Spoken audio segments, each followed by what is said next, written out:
Est-ce que vous savez ce qui s'est passé le mois dernier dans le monde de la trottinette? Non? Bah dans cette vidéo vous allez découvrir tout ce qui s'est passé en janvier, que ce soit au niveau des tricks, des riders ou même des vêtements. Bienvenue dans ce nouveau format Scooter News.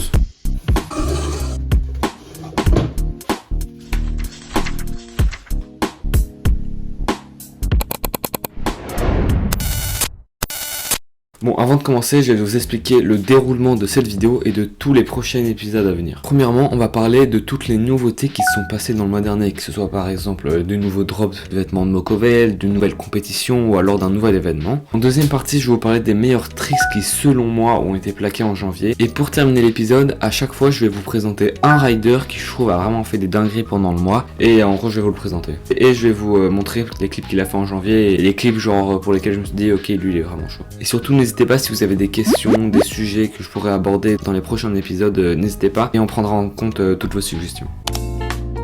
Je sais pas si vous saviez, mais au début janvier, on a eu les résultats d'un grand événement, c'est le Tricks of the Year organisé par Ole Brand. En gros, pour la faire court, c'est un concours sur internet où il faut envoyer son meilleur clip de l'année et le gagnant remportera le Tricks of the Year et remportera du coup 6 000 €. Après, dans son cours, il y a aussi d'autres plus petites catégories comme par exemple le trick le plus créatif, le meilleur trick en rail, etc. D'ailleurs, c'est par ces catégories-là qu'on va commencer, donc je vais vous expliquer en gros qui a gagné ces catégories, combien l'a remporté et je vais vous montrer du coup le clip. Cette année, les petites catégories se divisent en 9 parties. La première catégorie, c'est le trick le plus créatif, remporté par Nick Tedrick. Le meilleur trick en rail revient à Pierre Dobranski,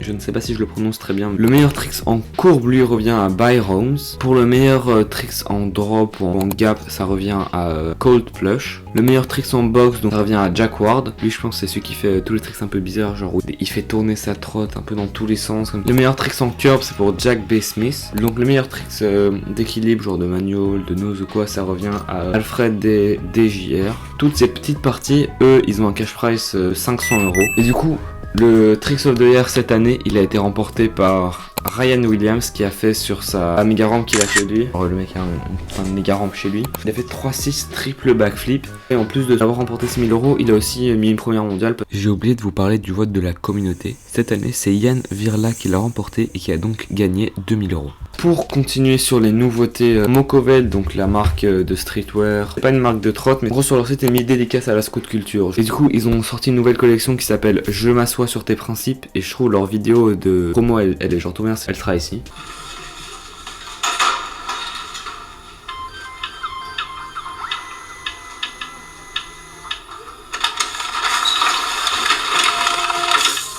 La vidéo de promo est incroyable, tout comme le drop qui est composé de 2 pièces, c'est un ensemble en jeans haut avec des poches. Et un pantalon où derrière il y a une petite écriture avec mis je m'assois sur tes principes qui peut se refermer en tirette. N'hésitez pas, il reste encore des tailles, j'ai regardé sur le pant il restait encore du XL et sur la veste en jeans il restait encore toutes les tailles sauf du S, du coup n'hésitez pas.